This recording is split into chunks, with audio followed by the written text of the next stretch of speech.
ಹರಿ ಕೃಷ್ಣ.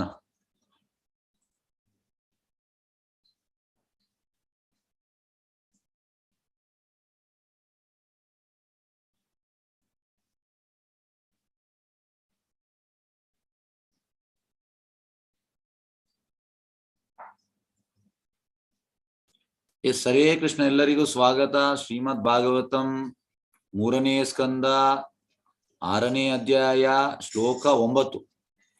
ಸ ಆದ್ಯಾತ್ಮ ಸ ಆದಿದೈವ ಚ ಸ ಆದಿಭೂತ ಇತಿ ತ್ರಿಧಾ ವಿರಾಟ್ ಪ್ರಾಣ ದಶವಿಧ ಏಕದಾ ಹೃದಯೇನ ಚ. ಅನುವಾದ: ಅದ್ಭುತ ವಿಶ್ವರೂಪವು 3, 10 ಮತ್ತು 1 ಇವುಗಳ ಪ್ರಾತಿನಿಧಿಕವಾಗಿದೆ. ಯಾವ ಅರ್ಥದಲ್ಲೆಂದರೆ ಅವನೇ ದೇಹ, ಮನಸ್ಸು ಮತ್ತು ಇಂದ್ರಿಯಗಳಾಗಿರುತ್ತಾನೆ. ಅವನು 10 ವಿಧದ ಜೀವಶಕ್ತಿಗಳಿಂದ ಎಲ್ಲ ಚಾಲನೆಗಳಿಗೂ ಚೇತನ ಬಲವಾಗಿರುವವನು ಮತ್ತು ಅವನು ಜೀವಶಕ್ತಿ ಸಂಚಾರಕ್ಕೆ ನೆಲೆಯಾಗಿರುವ ಒಂದೇ ಆದ ಹೃದಯನಾಗಿರುತ್ತಾನೆ. ನಿನ್ನೆ ನಾವು 10 ಬಗೆಯ ಅಂದ್ರೆ ಈ ಒಳಗಿನ ಇರುವ ನಮ್ಮ ಪ್ರಾಣವಾಯುವಿನ ಬಗ್ಗೆ ನಾವು ನಿನ್ನೆ ಓದಿದ್ದೇವೆ. ಇವತ್ತು ಪ್ರಭುಪಾದ ಅದನ್ನು ವಿವರಿಸಿ ಹೇಳ್ತಾ ಇದ್ದಾರೆ ಭಾವಾರ್ಥದಲ್ಲಿ. ಯಾವುದು ಎಂತೆಂತ ಪ್ರಭುಪಾದ ಹೇಳಿದ್ದಾರೆ ಭಾವಾರ್ಥದಲ್ಲಿ. ಈಗ ಭಾವಾರ್ಥಕ್ಕೆ ಹೋಗುವ. ಭಾವಾರ್ಥ ಬೈ ಡಿವೈನ್ ಗ್ರೇಸ್ ಅಭಯ ಚರಣಾನುಭಕ್ತಿ ಸ್ವಾಮಿ ಶೀಲ ಪ್ರಭುಪಾದ ಕಿ ಜೈ. ಭಗವದ್ಗೀತೆಯಲ್ಲಿ 4 ಮತ್ತು 5ನೇ ಶ್ಲೋಕದಲ್ಲಿ ಯಾವುದು ಭೂಮಿ ಅಪೋ ನಲೋ ವಾಯು ಕಂ ಮನೋರ್ಬುದ್ಧಿ ಏವಚ ಅಹಂಕಾರ ರೀತಿಯಮ್ಮೆ ಭಿನ್ನ ಪ್ರಕೃತಿ ಅಷ್ಟಡ. ಇದು ಎಂದಂದ್ರೆ ಅಪಾರ ಶಕ್ತಿ ಬಗ್ಗೆ ಪ್ರಭುಪಾದಲ್ಲಿ ಹೇಳ್ತಾರೆ.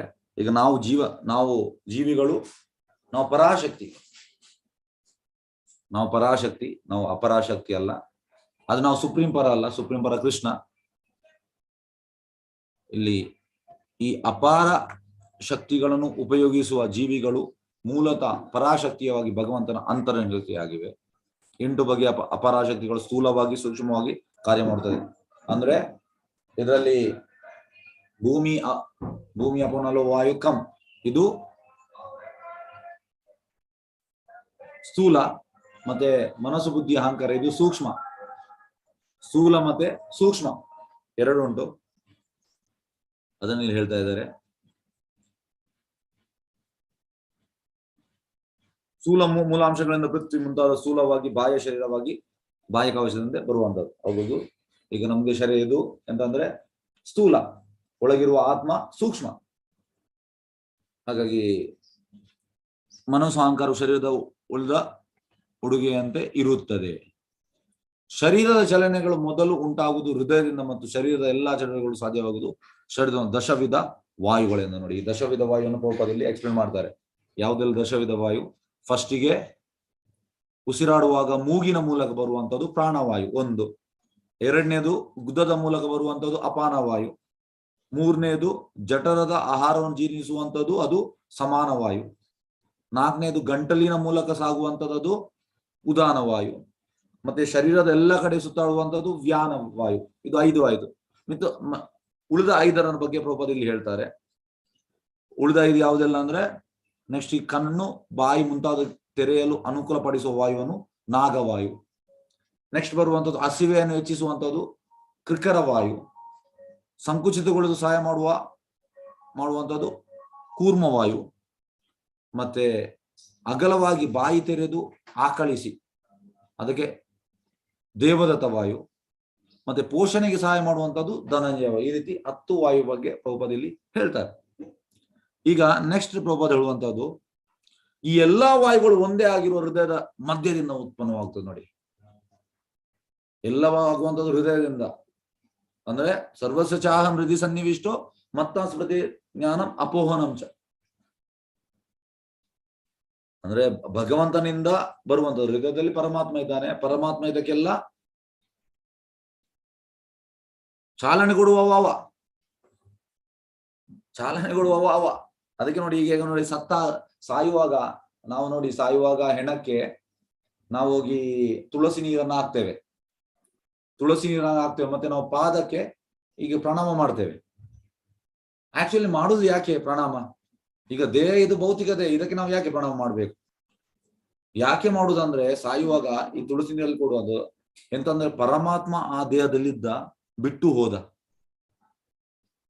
ನೋಡಿ, ಪರಮಾತ್ಮ ಯಾವ ದೇಹದಲ್ಲಿದ್ದಾನೆ ಅದನ್ನು ನಾವು ಪೂಜಿಸ್ಬೇಕು.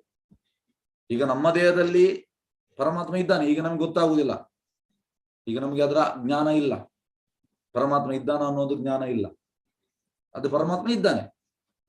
ಅದಕ್ಕೆ ನೋಡಿ, ನಾವು ತುಳಸಿ ನೀರು ಬಿಟ್ಟು ಒಂದು ಸುತ್ತು ಬರ್ತೇವೆ, ಸುತ್ತು ಬಂದ ಮೇಲೆ ನಾವು ಪಾದಕ್ಕೆ ಈಗ ನಮಸ್ಕಾರ ಮಾಡೋದು. ಯಾಕೆಂದ್ರೆ ಪರಮಾತ್ಮ ಇದ್ದ, ಅದನ್ನು ಪರಮಾತ್ಮ ಈ ದೇಹ ಬಿಟ್ಟು ಹೋದ. ಹಾಗಾಗಿ ಪರಮಾತ್ಮ ಇದ್ದ ದೇಹವನ್ನು ನಾವು ಪೂಜಿಸುವಂತದ್ದು. ಹಾಗಾಗಿ ಎಲ್ಲದ ಈ ನಮ್ಮ ಎಂತ ಹೇಳುವಂತದ್ದು, ಈ 10 ಪ್ರಾಣವಾಯು, ಈ 10 ದಶವಿಧ ವಾಯುಗಳು, ಈ 10 ದಶವಿಧ ವಾಯುಗಳಿಗೆ ಪ್ರೇರಣೆ ಯಾರು? ಪರಮಾತ್ಮ. ಅದನ್ನು ಈ 15ನೇ ಅಧ್ಯಾಯದ 15ನೇ ಶ್ಲೋಕದಲ್ಲಿ ಒಂದು ಸರ್ವಸಚಾರಂ ಹೃದಯ ಸನ್ನಿವಿಷ್ಟು ಮತ್ತಾಸ್ಮೃತಿ ಜ್ಞಾನ ಅಪವಂಶ. ನಮ್ಗೆ ರಿಮೆಂಬರೆನ್ಸ್, ನಮ್ಗೆ ಫಾರ್ಗೆಟ್ಫುಲ್ನೆಸ್ ಮತ್ತೆ ನಮ್ಗೆ ಮೆಮೊರಿ ಕೊಡುವಂಥದ್ದು ಭಗವಂತ. ಭಗವಂತ ಇಲ್ಲದಿದ್ರೆ ಏನು ಇಲ್ಲ, ಅಂದ್ರೆ ಇದೊಂದು ಡಲ್ ಮ್ಯಾಟರ್ ಆಗ್ತದೆ. ಈಗ ಈ ಡಲ್ ಮ್ಯಾಟರ್ ಅಲ್ಲ ಇದು ನಮ್ಮ ಈಗ ದೇಹ. ಆತ್ಮ ಮತ್ತೆ ಪರಮಾತ್ಮ ಇದ್ದಾನೆ. ಎಸ್, ಈ ಕೇಂದ್ರ ಶಕ್ತಿಯು ದೇಹದ ಆತ್ಮದೊಂದಿಗೆ ಹೃದಯದೊಳಗೆ ನಿಲ್ಲಿಸುವ ಭಗವಂತನ ಪರಾಶಕ್ತಿ ಆಗಿರುತ್ತೆ. ನೋಡಿ, ಪರಾಶಕ್ತಿ ಸ್ಟಾರ್ಟಿಂಗ್ ಪ್ರಭುಪದ ಹೇಳುವಂತದಲ್ಲಿ 8 ಭೂಮಿ ಅಪನಲ ವಾಯುಕಮ್ಮ ಅನ್ನೋ ಬುದ್ಧಿ, ಇದು ಅಪರಾಶಕ್ತಿ. ಆದ್ರೆ ಪರಾಶಕ್ತಿ ಯಾವುದು? ಆತ್ಮ ಮತ್ತೆ ಪರಮಾತ್ಮ, ಇದು ಪರಾಶಕ್ತಿ. ನೆಕ್ಸ್ಟ್, ಸಂಪೂರ್ಣ ಕೇಂದ್ರ ಶಕ್ತಿಯು ಹೃದಯದಲ್ಲಿರುವ ಭಗವಂತನಿಂದ ಹೊರಹೊಮ್ಮುತ್ತದೆ. ಅವನಲ್ಲಿ ಕುಳಿತಿದ್ದು ಬದ್ಧಾತ್ಮನಿಗೆ ನೆನಪು ಮರೆವುಗಳೆರಡನ್ನು ನೆರವಾಗುತ್ತಾನೆ. ಅಂದ್ರೆ ನಮ್ಗೆ ನೆನಪು ಮತ್ತೆ ಮರೆವು. ಈಗ ಕುಕಿಂಗ್ ಮಾಡುವಾಗ ಸಡನ್ ನೆನಪಾಗ್ತದೆ ಇದು ಹಾಕ್ಬೇಕಂತ. ಕೆಲವು ನಾವು ಮರಿತೇವೆ, ಉಪ್ಪು ಹಾಕ್ಲಿಕ್ಕೆ ಮರಿತೇವೆ.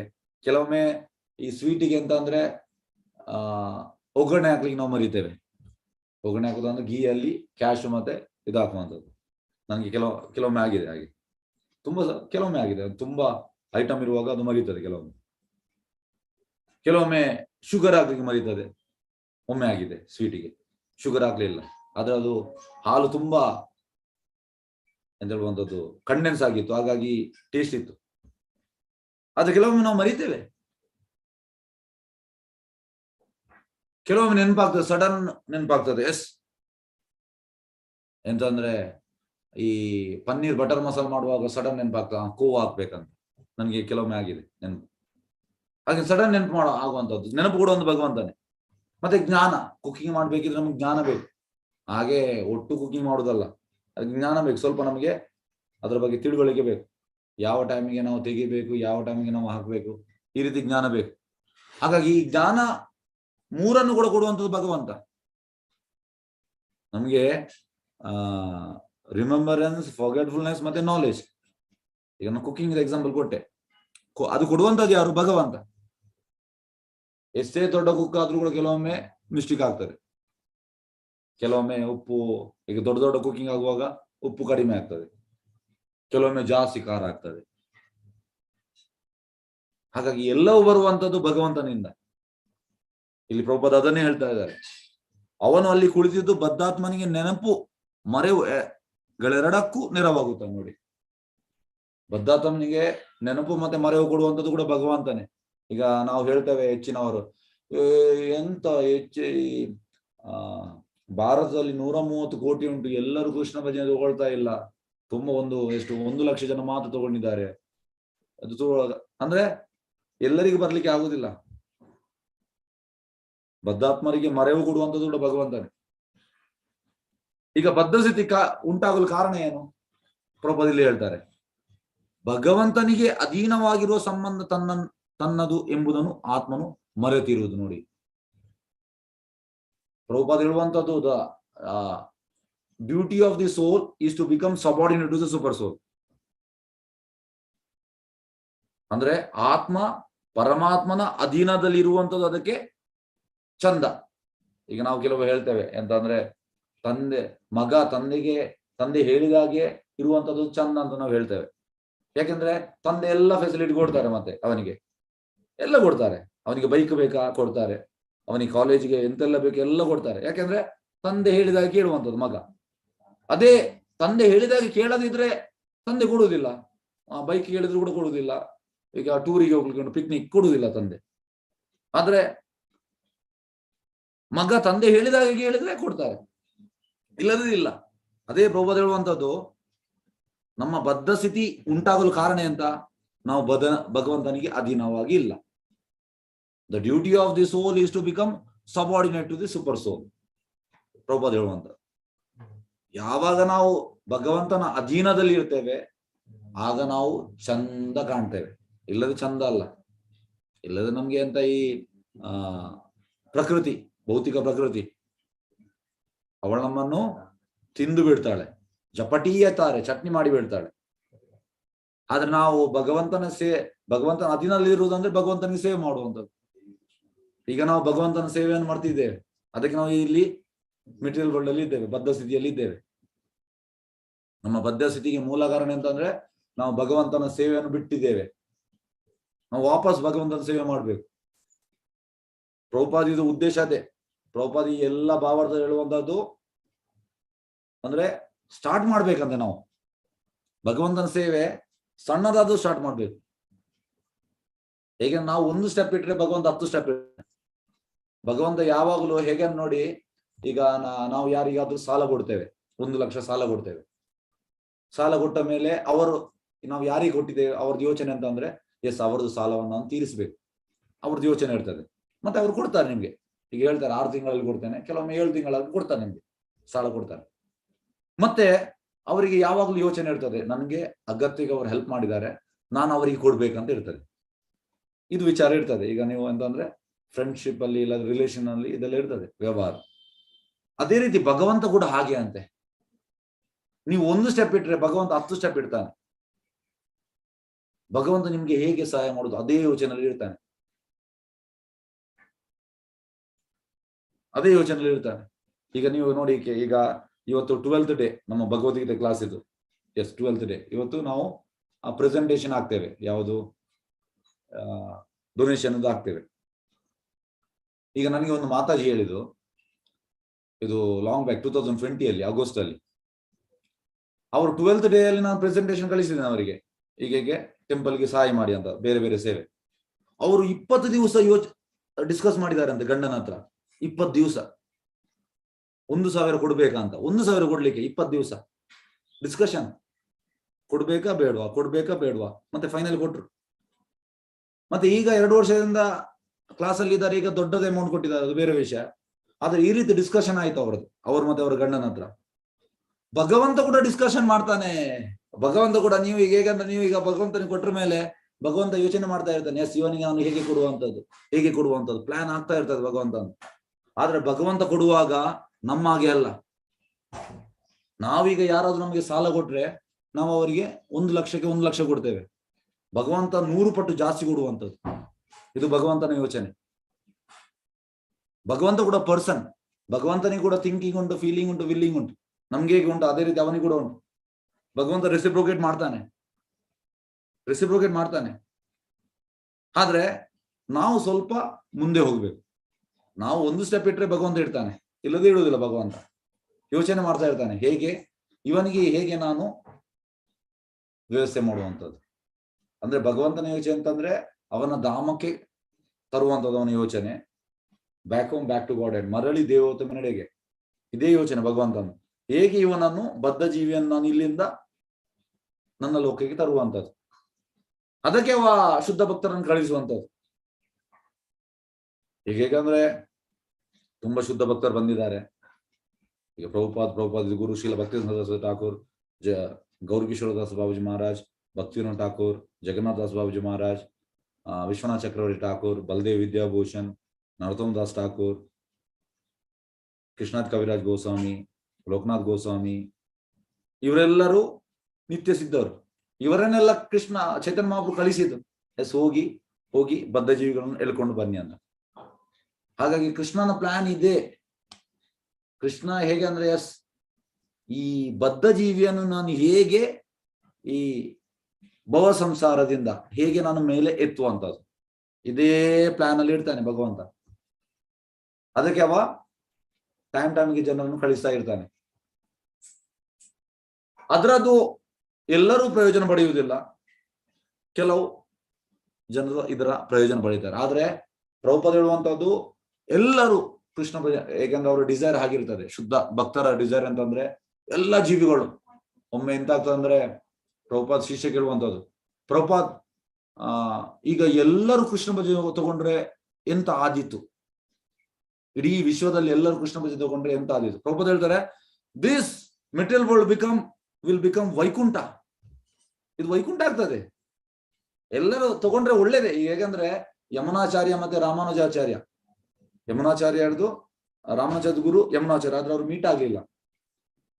ಭಗವಂತ ಅವರನ್ನು ಮೀಟ್ ಮಾಡ್ಲಿಕ್ಕೆ ಬಿಡ್ಲಿಲ್ಲ. ಯಾಕೆಂದ್ರೆ ಅವ್ರದ್ದು ಪ್ಲಾನ್ ಹೇಗಿತ್ತಂದ್ರೆ ಇಬ್ಬರು ಕೂಡ ಒಟ್ಟಿಗೆ ಮೀಟ್ ಆದ್ರೆ ಅವ್ರು ಇಲ್ಲಿಂದ ಭೌತಿಕ ಲೋಕದಿಂದ ಏಣಿ ಅಂದ್ರೆ ಲ್ಯಾಡರ್ ಮೂಲಕ ಎಲ್ಲರನ್ನು ಅಲ್ಲಿ ಕಳಿಸುವ ಪ್ಲಾನ್ ಇತ್ತು. ಆದ್ರೆ ಭಗವಂತ ಅಂತಂದ್ರೆ ಇದಕ್ಕೆ ಸ್ವಲ್ಪ ನಾವು ಪ್ರೈಸ್ ಕೊಡ್ಬೇಕು, ಸುಲಭದಲ್ಲಿ ಅಂದ್ರೆ ಅವರು ಎಲ್ಲರನ್ನು ಸುಲಭದಲ್ಲಿ ಕಳಿಸುವ ಪ್ಲಾನ್ ಇತ್ತು ಅವ್ರದ್ದು. ಇಲ್ಲ, ಹೇಗಂದ್ರೆ ನಾವು ಸ್ವಲ್ಪ ಪ್ರೈಸ್ ಕೊಡ್ಲೇಬೇಕು. ಎಂತ ಪ್ರೈಸ್? ಸ್ವಲ್ಪ ಪ್ರೈಸ್. ಹೇಗಂದ್ರೆ ಈ ಸುರಭಿ ಕುಂಜಲ್ಲಿ ಸುರಭಿ ಕುಂಜೆತೆ ನಾಮೆ ರಾಟೆ ಕುಲೇಚೆ ಖುದ್ ನಿತಾಯ್ ಅಂದ್ರೆ ಸುರಭಿ ಕುಂಜಲ್ಲಿ ನಾಮಾಟ ಮಾಡಿದರು. ಯಾರು? ನಿತ್ಯಾನಂದ ಪ್ರಭು. ಅಲ್ಲಿ ನಾಮಾಟದಲ್ಲಿ ಅವರು ಎಲ್ಲರಿಗೂ ಕೃಷ್ಣ ಪ್ರೇಮ ಕೊಡುವಂಥದ್ದು. ಆಕ್ಚುಲಿ ಕೃಷ್ಣ ಪ್ರೇಮ ತುಂಬಾ ಕಾಸ್ಟ್ಲಿ ಅಂದ್ರೆ ತುಂಬಾ ಕಾಸ್ಟ್ಲಿ. ಆದ್ರೆ ಅವರು ಎಲ್ಲರಿಗೂ ಜಸ್ಟ್ ನಾವು ಸ್ವಲ್ಪ ಶ್ರದ್ಧೆ ಇಟ್ಕೊಂಡ್ರೆ, ಅಂದ್ರೆ ನದಿಯ ಗೋದ್ರುಮೆ ನಿತ್ಯಾನಂದ ಮಹಾಜನ್ ಪತಿಯಾಚೆ ನಾಮ ರಟ್ ಜೀವೇರೆ ಕರಣ್ ಶ್ರದ್ಧವಾನ್ ಜಾನ ಹೇ ಅಂದ್ರೆ ಸ್ವಲ್ಪ ಶ್ರದ್ಧೆ ಇಟ್ಕೊಂಡು ಬಂದ್ರೆ ಅವ್ರು ಕೊಡ್ತಾರೆ ಕೃಷ್ಣ ಪ್ರೇಮ ನಿತ್ಯಾನಂದ ಪ್ರಭು. ಹೇಗೆ ಅಂದ್ರೆ ನಿಮಗೆ ಉದಾಹರಣೆ ಕೊಡ್ತೇನೆ. ಈಗ ಬೆಳಿಗ್ಗೆ ಒಂದು 6 ಗಂಟೆಗೆ ಈ ಗಾಡಿಯಲ್ಲಿ ಟೊಮೆಟೊ ಮಾರಿಕೊಂಡು ಹೋಗ್ತಾನೆ. ಅವ ಎಂತ ಮಾಡ್ತಾನೆ, ಜೋರಾಗಿ 6 ಗಂಟೆಗೆ ಟೊಮೆಟೊ ₹1 ಅಂತ ಹೇಳ್ತಾನೆ. ಯಾಕಂದ್ರೆ ಎಲ್ಲಿ ಒಂದು ದೊಡ್ಡ ಲಾರಿ ಬಿದ್ದಿದೆ, ಅದರಿಂದ ಅವ ಟೊಮೆಟೊ ಇಟ್ಕೊಂಡು ಬಂದಿದ್ದಾನೆ. ಅವನಿಗೆ ₹1 ಕೂಡ ಲಾಭವೇ. ಆಕ್ಸಿಡೆಂಟ್ ಆದ ಲಾರಿ ಅಂತ ಅಲ್ಲಿಂದ ಟೊಮೆಟೊ ಇಟ್ಕೊಂಡು ಬಂದಿದ್ದಾನೆ. ಆದ್ರೆ ಅವ ₹1. ನಾವೆಲ್ಲ ನಮ್ಗೆ ನಿದ್ದೆ, ನಾವು 7 ಗಂಟೆಗೆ ಹೇಳುದಾದ್ರೂ ಕೂಡ ನಾವು ₹1 ಅಂತ ಹೇಳುವಾಗ ನಾವು ಇಮಿಡಿಯೇಟ್ ಹೋಗ್ತೇವೆ ನಾವು. ನಮ್ಗೆ ಅದು ಬೇಕು, ಟೊಮೆಟೊ ₹1 ಟೊಮೆಟೊ ಬೇಕು. ನಾವೊಂದು 10 kg 15 kg ಕೊಡ್ತೀವಿ ರೆಡಿ. ನಮ್ಗೆ ಬೇಕು ಟೊಮೆಟೊ ₹1. ಆಕ್ಚುಲಿ ಟೊಮೆಟೊದ ಕಾಸ್ಟ್ ತುಂಬಾ ಜಾಸ್ತಿ ಉಂಟು, ₹25.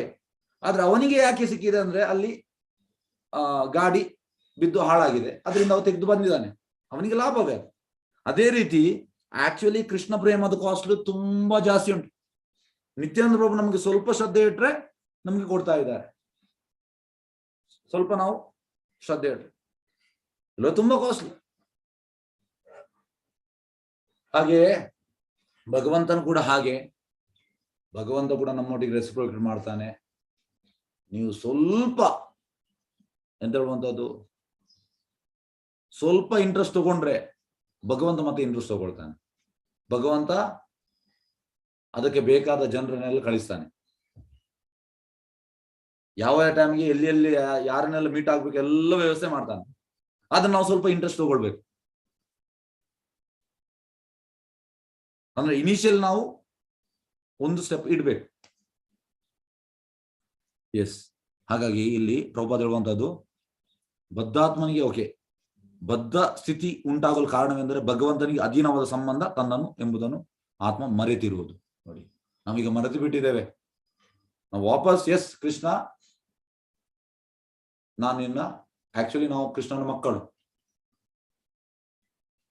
ಈಗ ಭೌತಿಕದಲ್ಲಿ ನಮ್ಗೆ ತಂದೆ ತಾಯಿ ಇದ್ದಾರೆ, ಈ ಲೈಫಲ್ಲಿ ಈ ತಂದೆ ತಾಯಿ, ಇಂದಿನ ಲೈಫಲ್ಲಿ ಬೇರೆ, ನೆಕ್ಸ್ಟ್ ನಮ್ಗೆ ಇನ್ನೊಂದು ತಂದೆ ತಾಯಿ ಬರ್ತಾರೆ. ಆದ್ರೆ ಪ್ರಭುಪಾದ ಹೇಳುವಂತದ್ದು ನೋಡಿ ಹೇಗೆಂದ್ರೆ, ಈಗ ನಿಮಗೊಂದು ಉದಾಹರಣೆ ಹೇಳ್ತೇನೆ. ಈಗ ಒಬ್ಬ ಡ್ರಗ್ಸ್ ತಗೊಳ್ಳುವವ, ಈಗ ತಂದೆ ತಾಯಿಗೆ ದುಃಖದ ವಿಷಯ, ಡ್ರಗ್ಗಿಗೆ ಒಮ್ಮೆ ಎಡಿಕ್ಟ್ ಆದ್ರೆ ಕಂಟಿನ್ಯೂಸ್ 5 ವರ್ಷ ಅವ್ರು ಡ್ರಗ್ಸ್ ತಗೊಂಡು ಅವ್ರು ಸಾಯ್ತಾರೆ. ಹಾಗೆ ಈ ಡ್ರಗ್ಗಿ ಮಗ ಎಂತ ಮಾಡ್ತಾನೆ, ಮನೆಗೆ ಬರ್ತಾನೆ, ಮನೆಗೆ ಬಂದು ಹೇಳ್ತಾನೆ, ಅಪ್ಪ ನನಗೆ ಹಣ ಕೊಡು ಅಂತ. ಅಪ್ಪನಿಗೆ ಹಣ ಕೊಡ್ಲಿಕ್ಕೆ ಇಚ್ಛೆ ಇಲ್ಲ. ಅಪ್ಪನಿಗೆ ಹಣ ಕೊಡ್ಲಿಕ್ಕೆ ಇಚ್ಛೆ ಇಲ್ಲ. ಯಾಕೆಂದ್ರೆ ಹಣ ಕೊಟ್ರೆ ವಾಪಸ್ ಹೋಗಿ ಡ್ರಗ್ಸ್ ತಗೊಳ್ತಾನೆ, ಅದಕ್ಕೆ ಕೊಡ್ಲಿಕ್ಕೆ ಇಚ್ಛೆ ಇಲ್ಲ. ಆದ್ರೆ ಹಣ ಕೊಡೋದಿದ್ರೆ ಇವೆಂತ ಮಾಡ್ತಾನೆ, ಟಿವಿಯನ್ನು ಬ್ರೇಕ್ ಮಾಡ್ತಾನೆ, ವಾಷಿಂಗ್ ಮಿಷಿನ್ ಅನ್ನು ಬ್ರೇಕ್ ಮಾಡ್ತಾನೆ. ಆಗ ಕೊಡ್ಲೇಬೇಕಾದಿತ್ತು. ಮತ್ತೆ ಎಂತ ಅಂದ್ರೆ ಡ್ರಗ್ಸ್ ತಗೊಂಡು ಗಲಾಟೆ ಮಾಡುವಂತದ್ದು, ಸ್ಟೇಷನ್ ಅಲ್ಲಿ ಕಂಪ್ಲೇಂಟ್. ತಂದೆ ಹೋಗಿ ಹೋಗಿ ಅಂದ್ರೆ ಅವರಿಗೆ ಸಾಕಾಗ್ತದೆ, ಎಷ್ಟು ಹೋಗುವಂಥದ್ದು ಸ್ಟೇಷನ್ಗೆ. ಲಾಸ್ಟ್ಗೆ ಎಂತ ಆಗ್ತದೆ, ತಂದೆ ಈ ನನ್ನ ಮಗ ನನಗೆ ಬೇಡ ಇತ್ತು ಮಾರಿ, ಈ ಮಗ ಇಂಥ ಮಗ ಬೇಡ ಇತ್ತು ಅಂತ ಆಗ್ತದೆ. ಅಂದ್ರೆ ನಾವು ಈ ಭೌತಿಕ ಲೋಕದಲ್ಲಿ ಕೆಲವೊಮ್ಮೆ ನಮ್ಗೆ ಟೋಟಲಿ ಡಿಸ್ಗಸ್ಟ್ ಆಗ್ತದೆ. ಆದ್ರೆ ಪ್ರಭುಪಾದ ಹೇಳುವಂತದ್ದು ಪರಮಾತ್ಮನಿಗೆ ಚೂರು ಕೂಡ ನಮ್ಮ ಮೇಲೆ ಡಿಸ್ಗಸ್ಟ್ ಆಗುದಿಲ್ಲ. ನಾವು ಕೋಟಿ ಲೈಫಲ್ಲಿ ಬೇಡದೆ ಮಾಡುವಂಥದ್ದು ಮತ್ತೆ ಕೂಡ ನಮ್ಗೆ ನೆಕ್ಸ್ಟ್ ಲೈಫಲ್ಲಿ ನಮ್ಮೊಟ್ಟಿಗೆ ಪರಮಾತ್ಮನಿಗೆ ಬರ್ತಾನೆ. ನೋಡಿ ಎಷ್ಟು ಕರುಣೆ, ನೋಡಿ ಭಗವಂತನಿಗೆ ತುಂಬಾ ಕರುಣೆ ಭಗವಂತನಿಗೆ. ನಾವೀಗ ಈ ಲೈಫಲ್ಲಿ ಬೇಡದ್ ಮಾಡಿದ್ರು ಕೂಡ ನೆಕ್ಸ್ಟ್ ಲೈಫಲ್ಲಿ ನಮ್ಮೊಟ್ಟಿಗೆ ಪರಮಾತ್ಮನಿಗೆ ಬರ್ತಾನೆ. ಹಾಗಾಗಿ ನಾವು ಮರೆತರೂ ಕೂಡ ಭಗವಂತ ನಮ್ಮನ್ನು ಮರೆಯುವುದಿಲ್ಲ. ಇದು ಭಗವಂತನ ಕೃಪೆ. ಭಗವಂತ ಹೇಗೆ ಅಂದ್ರೆ ಎಷ್ಟು ಕೃಪೆ ಕೊಡಬೇಕು ಅಂದ್ರೆ ಅವನ ಯೋಚನೆ ಅದೇ ಇರ್ತದೆ. ಎಸ್, ಈ ಬದ್ಧ ಜೀವಿಗೆ ನಾನು ಕೃಪೆ ಕೊಡ್ಬೇಕು, ಅದೇ ಯೋಚನೆ. ಅದಕ್ಕೆ ಅವ ವ್ಯವಸ್ಥೆ ಮಾಡುವಂಥದ್ದು, ಅದಕ್ಕೆ ವ್ಯವಸ್ಥೆ ಮಾಡ್ತಾ ಇರ್ತಾನೆ. ಈಗ ಮೆಟೀರಿಯಲ್ ವರ್ಲ್ಡ್, ಭೌತಿಕ ಲೋಕವನ್ನು ಯಾಕೆ ಸೃಷ್ಟಿ ಮಾಡಿದ್ದು? ನಮ್ಮ ಮೇಲೆ ಕೃಪೆ, ನಮ್ಮ ಮೇಲೆ ಕೃಪೆ. ಈಗ ಹೇಗಂದ್ರೆ ತಂದೆ ಮಗನನ್ನು ಜಾತ್ರೆಗೆ ಕರ್ಕೊಂಡು ಹೋಗ್ತಾರೆ, ತಂದೆ ಫಸ್ಟಿಗೆ ಹೇಳ್ತಾರೆ ಮಗನಿಗೆ, ನಾನು ನಿಮ್ಗೆ ಒಂದು ಆಟದ ಸಾಮಾನು ತೆಗೆದುಕೊಳ್ತೇನೆ, ಒಂದೇ. ಆದ್ರೆ ಮಗ ಅಲ್ಲಿ ಎಂತ ಮಾಡ್ತಾನೆ ಅಂದ್ರೆ ನೆಲದಲ್ಲಿ ರೋಲ್ ಆಗ್ತಾನೆ.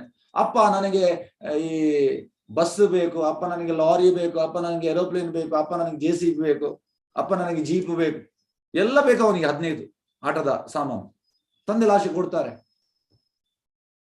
ತಂದೆ ಗೊತ್ತುಂಟು ಇದು ಒಳ್ಳೇದಲ್ಲ ಅಂತ, ಮಗನಿಗೆ ಕೊಡುವಂಥದ್ದು ಒಳ್ಳೇದಲ್ಲ, ಆದ್ರೂ ಕೂಡ ಅವ ಹಠ ಹಿಡಿದಿದ್ದಾನೆ. ಅದೇ ರೀತಿ ನಮ್ಗೆ ಕೂಡ, ನಮ್ಗೆ ಮೆಟೀರಿಯಲ್ ವರ್ಲ್ಡ್ ಕ್ರಿಯೇಟ್ ಯಾಕೆ ಮಾಡಿದ್ದು?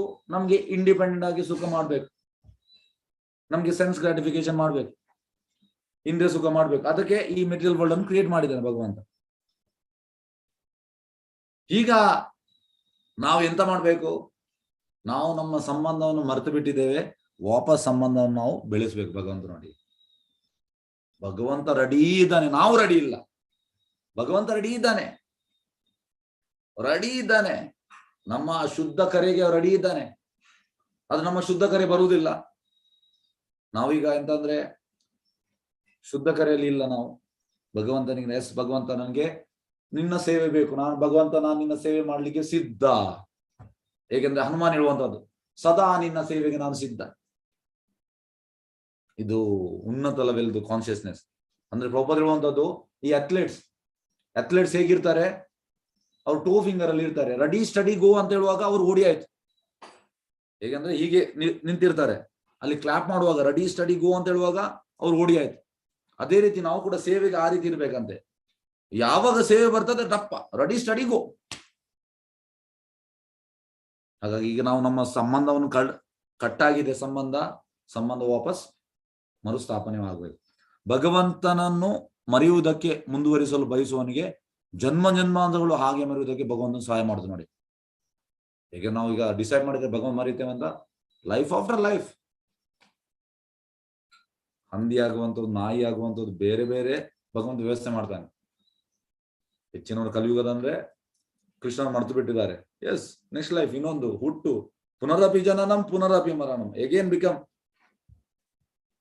ಎಂತ ಹೇಳುವಂಥದ್ದು, ಹುಟ್ಟು ಸಾವು ಈ ಚಕ್ರದಲ್ಲಿ ಮುಂದುವರಿತಾ ಇರ್ತದೆ ಅದು. ಆದ್ರೆ ಭಗವದ್ಭಕ್ತನ ಒಡನಾಟದ ಪ್ರಭಾವದಿಂದ ಭಗವಂತನನ್ನು ಸದಾ ಸ್ಮರಿಸುವವನಿಗೆ ಹಾಗೆ ಸ್ಮರಿಸಲು ಹೆಚ್ಚು ಸಹಾಯ ದೊರಕು ನೋಡಿ. ಆದ್ರೆ ಭಗವದ್ಭಕ್ತನ ಸಂಗತಿಯಿಂದ, ಈಗ ಭಗವದ್ಭಕ್ತ ಅಂದ್ರೆ ಪ್ರಭುಪಾದ ಅವರೊಂದು ಕೃಪೆಯಿಂದ ನಮ್ಗೆ ಈಗ ಸಿಕ್ಕಿದೆ. ನಮ್ಗೆ ಈಗ ಭಗವಂತ ಎಂತ ಅಂದ್ರೆ ಹೆಚ್ಚು ಸಹಾಯ ಮಾಡ್ತಾನೆ. ಈಗ ನಮ್ಗೆ ಸಹಾಯ ಸಿಗ್ತಾ ಉಂಟು ಭಗವಂತನ ಕೃಪೆಯಿಂದ. ಭಗವಂತನ ಶುದ್ಧ ಭಕ್ತನ ಕೃಪೆಯಿಂದ ನಮ್ಗೆ ಸಿಗ್ತಾ ಉಂಟು, ನಮ್ಗೆ ಸಹಾಯ ಸಿಗ್ತದೆ. ಹೀಗೆ ಬದ್ಧಾತ್ಮನು ಕೊನೆಗೂ ತಾನು ಭಗವದ್ಧಾಮಕ್ಕೆ ತೆರಳ ತೆರಳಬಲ್ಲ ನೋಡಿ. ಬದ್ಧಾತ್ಮನಿಗೆ ಚಾನ್ಸ್ ಉಂಟು ಎಲ್ಲಿಗೆ ಹೋಗ್ಲಿಕ್ಕೆ? ಭಗವತ್ತಾತ್ಮಗೆ. ಭಗವಂತನ ಈ ದಿವ್ಯ ಸಹಾಯದ ಪ್ರಕ್ರಿಯೆಯನ್ನು ಭಗವದ್ಗೀತೆಯಲ್ಲಿ 10.10 ಕೆಳಗಿನಂತೆ ವಿವರಿಸಲಾಗಿದೆ. ತೇಷಾಂ ಸತಯುಕ್ತಾನಾಂ ಭಜತಾಂ ಪ್ರೀತಿಪೂರ್ವಕಂ ದದಾಮಿ ಬುದ್ಧಿಯೋಗಂ ಏನಮಂ ಉಪಯಾಂತಿ. ಅಂದ್ರೆ ಬುದ್ಧಿಯೋಗ ಕೊಡ್ತಾನೆ ನಮ್ಗೆ. ಯಾವಾಗ ಕೊಡ್ತಾನೆ? ಯಾವಾಗ ನಾವು ಹೇಗಂದ್ರೆ ಈ ಇದು ಭಗವದ್ಗೀತೆಯದು ಚತುರ್ಶ್ಲೋಕಿ ಭಗವದ್ಗೀತಾ 10.8, 10.9, 10.10, 10.11 4 ಶ್ಲೋಕ. ಅದರಲ್ಲಿ ಮೊದಲ ಎರಡು ಶ್ಲೋಕ ನಾವು ಎಂತ ಮಾಡ್ಬೇಕಂತ, ಡಿವೋಟೀಸ್ ಎಂತ ಮಾಡ್ಬೇಕು ಭಗವಂತನಿಗೆ. ಮತ್ತೆ ಎರಡನೇ ಶ್ಲೋಕ 10 ಮತ್ತೆ 11 ರೆಸಿಪ್ರೊಕೇಶನ್ ಭಗವಂತ ರೆಸಿಪ್ರೊಕೇಶನ್ ಮಾಡ್ತಾನೆ. ಈಗ ಈ ಶ್ಲೋಕ ಅಂತಂದ್ರೆ ಫಾರ್ ಇಂಟೆಲಿಜೆಂಟ್ ಕ್ಲಾಸ್. ನೆಕ್ಸ್ಟ್ ಶ್ಲೋಕ ತೇಷಾಂ ಏವಾನ್ ಕಂಪಾರ್ತಾಂ ಅಂದ್ರೆ ಅದು ಫಾರ್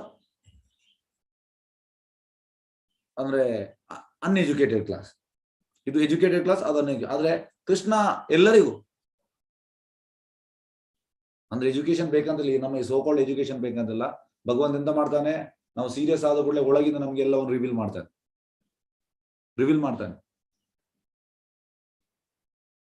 ಹಾಗೆ ಬುದ್ಧಿಯೋಗ ಕೊಡುವಂಥದ್ದು ಭಗವಂತ ನೋಡಿ. ಆತ್ಮ ಸಾಕ್ಷಾತ್ಕಾರ ಬುದ್ಧಿಯೋಗ ಪ್ರಕ್ರಿಯೆಯು ಮನಸ್ಸನ್ನು ಮೀರಿದ ಬುದ್ಧಿಯುಳ್ಳವರಾಗಿ ಅದು ಭಕ್ತಿಪೂರ್ಣವಾದ ಸೇವೆಯ ರೂಪದಲ್ಲಿ ಇರುತ್ತದೆ. ಅಂದ್ರೆ ಭಕ್ತಿ ಸೇವೆ ಮಾಡ್ತಾ ಮಾಡ್ತಾ ಮಾಡ್ತಾ ಮಾಡ್ತಾ ನಮ್ಮ ಇಂಟೆಲಿಜೆನ್ಸ್ ಮೆಚ್ಯೂರ್ ಆಗ್ತದೆ. ಆ ಮೆಚ್ಯೂರ್ ಆದ ಇಂಟೆಲಿಜೆನ್ಸ್ ಇಂದ ನಮ್ಗೆ ನಾವು ಟೋಟಲ್ ಆಗಿ ಫಿಕ್ಸ್ ಆಗ್ತೇವೆ. ಹೇಗಂದ್ರೆ ಇದಕ್ಕೆ ಎಕ್ಸಾಂಪಲ್ ಹೇಗಂದ್ರೆ ಧ್ರುವ ಮಹಾರಾಜ್ ಹೇಳ್ಬೋದು ಈ ಶ್ಲೋಕಕ್ಕೆ 10th ಶ್ಲೋಕಕ್ಕೆ. ಧ್ರುವ ಮಹಾರಾಜ್ ಎಂತ ಮಾಡಿದ್ರು? ತಂದೆಗಿಂತ ದೊಡ್ಡ ರಾಜ ಬೇಕಂತ ಕಾಡಿಗೆ ಹೋದ್ರು. ಕಾಡಿಗೆ ಹೋಗುವಾಗ ನಾರದ ಮುನಿ ಸಿಕ್ಕಿದ್ರು. ಪ್ರಭುಪಾದ ಹೇಳ್ತಾರೆ ಧ್ರುವ ಮಹಾರಾಜ್ ಇದು ಲೈಫ್ ಟರ್ನ್ ಆಗಿದೆ. ಎಲ್ಲಿಂದ? ಅವರಿಗೆ ಒಂದು ಬೋನೋಫೈಡ್ ಗುರು ಸಿಕ್ಕಿದ್ರು. ಮತ್ತೆ ಅವರು ಮಂತ್ರವನ್ನು ಹೇಳಿದ್ರು, ಮತ್ತೆ ಅವ್ರು ಮಂತ್ರ ಹೇಳಿದ್ರು. ಮಂತ್ರ ಹೇಳಿದ ಮೇಲೆ ಅವ್ರಿಗೆ ಎಂತ ಆಯ್ತು? ದರ್ಶನ ಕೂಡ ಆಯ್ತು. ದರ್ಶನ ಆದ್ಮೇಲೆ ಅವ್ರು ಹೇಳುವಂಥದ್ದು ಎಂತಂದ್ರೆ, ನಾನೊಂದು ತಂದೆಗಿಂತ ದೊಡ್ಡ ರಾಜ್ಯಕ್ಕೆ ಬಂದೆ,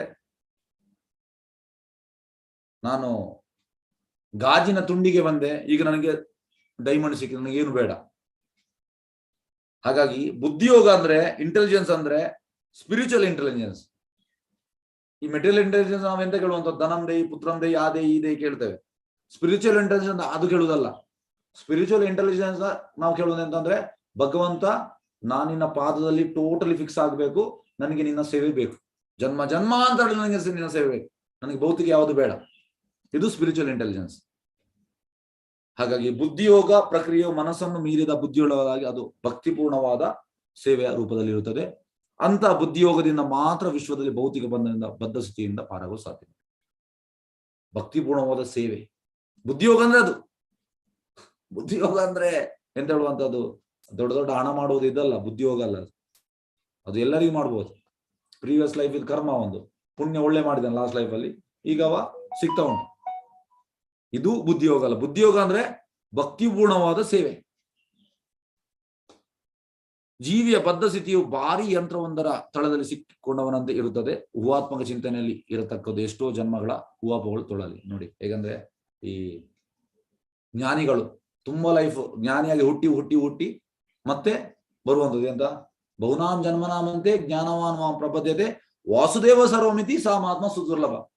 ಜ್ಞಾನಿ ತುಂಬಾ ಲೈಫಲ್ಲಿ ಜ್ಞಾನಿಯಾಗಿ ಹುಟ್ಟಿ ಹುಟ್ಟು ಹುಟ್ಟಿ ಹುಟ್ಟಿ ಹುಟ್ಟಿ ಹುಟ್ಟಿ ಮತ್ತೆ ಬರುವುದಂತ ಎಂತ ಕನ್ಕ್ಲೂಷನ್? ವಾಸುದೇವ ಸರ್ವಮಿತಿ. ಆದ್ರೆ ಭಕ್ತ ಇಮಿಡಿಯೇಟ್ ಆಗಿ ಬರ್ತಾನೆ. ಹಾಗಾಗಿ ಯಾವುದು ಗ್ರೇಟ್? ಜ್ಞಾನಿ ಗ್ರೇಟ, ಭಕ್ತ ಗ್ರೇಟ? ಜ್ಞಾನಿ ಅಂದ್ರೆ ಮೆಂಟಲ್ ಸ್ಪೆಕ್ಯುಲೇಷನ್, ಊಹಾತ್ಮಕ ಚಿಂತನೆ. ಊಹಾತ್ಮಕ ಚಿಂತನೆಯಲ್ಲಿ ಇರತಕ್ಕದ್ದು ಓಕೆ, ಊಹಗಳು ತೊಳಲಿ, ಆಮೇಲೆ ಬುದ್ಧಿಯೋಗಕ್ಕೆ ತಲುಪಬಹುದು. ಮನಸ್ಸಿನ ಮಟ್ಟದಿಂದ ಮೇಲಿನ ಬುದ್ಧಿಮಟ್ಟದ ವೇದಿಕೆಯಿಂದ ಯತ್ನಿಸಲು ಪ್ರಾರಂಭಿಸುವ ಬುದ್ಧಿವಂತ ಆತ್ಮ ಸಾಕ್ಷಾತ್ಕಾರದಲ್ಲಿ ತೀವ್ರವಾದ ಪ್ರಗತಿಯನ್ನು ಸಾಧಿಸುತ್ತಾನೆ ನೋಡಿ. ಹೇಗಂದ್ರೆ ಇಂದ್ರಿಯಾಣಿ ಪರಾಣಿ ಅವರು ಇಂದ್ರಿಯ ಪರಮನ ಮನಸ್ಸಸ್ಸು ಪರಬುದ್ಧಿ ಯೋ ಬುದ್ಧಿ ಪರಸುದ. ಅಂದ್ರೆ ಜಡವಸ್ತುಗಿಂತ ಇಂದ್ರಿಯಗಳು ಶ್ರೇಷ್ಠ, ಇಂದ್ರಿಯಗಳಿಗಿಂತ ಮನಸ್ಸು ಶ್ರೇಷ್ಠ, ಮನಸ್ಸಿಗಿಂತ ಬುದ್ಧಿ ಶ್ರೇಷ್ಠ, ಬುದ್ಧಿಗಿಂತ ಆತ್ಮ ಶ್ರೇಷ್ಠ.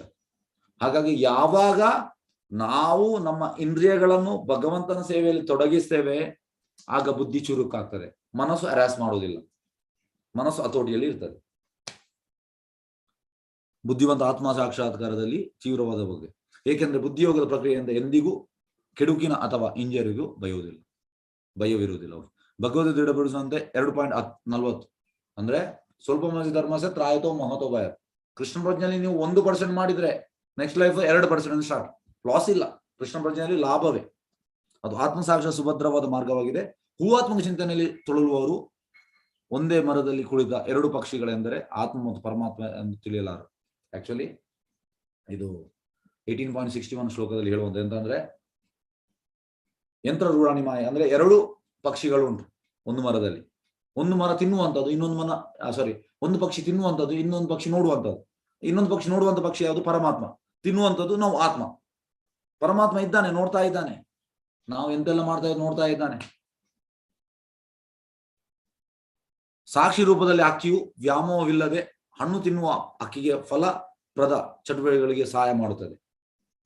ಆತ್ಮ ಪರಮಾತ್ಮರೊಳಗೆ ಅಥವಾ ಜೀವಿಗಳು ಮತ್ತು ಭಗವಂತ ಇದರೊಳಗೆ ಇರುವ ಈ ವ್ಯತ್ಯಾಸವನ್ನು ತಿಳಿಯಲಾರದವನು ನಿಶ್ಚಯವಾಗಿ ವಿಶ್ವ ಯಂತ್ರದಲ್ಲಿ ಇನ್ನೂ ಸಿಕ್ಕಿಯಾಗಿಕೊಂಡಿದ್ದಾನೆ ನೋಡಿ. ಹಾಗಾಗಿ ಇದರ ವ್ಯತ್ಯಾಸ ಗೊತ್ತಿಲ್ಲ, ಜ್ಞಾನಿಗಳಿಗೆ ಗೊತ್ತಿಲ್ಲ, ಭಕ್ತರಿಗೆ ಗೊತ್ತಿರುವಂಥದ್ದು ಆತ್ಮ ಮತ್ತು ಪರಮಾತ್ಮರ ವ್ಯತ್ಯಾಸ. ಈ ಬಂಧನದಿಂದ ಬಿಡುಗಡೆ ಸಮಯಕ್ಕಾಗಿ ಅವನಿನ್ನು ಕಾಯಬೇಕು. ಎಸ್ ಕೃಷ್ಣ ಚೈತನ್ಯ ಶ್ರೀಲ ಪ್ರಭುಪಾದ್ ಕಿ ಜಯ. ಹರೇ ಕೃಷ್ಣ.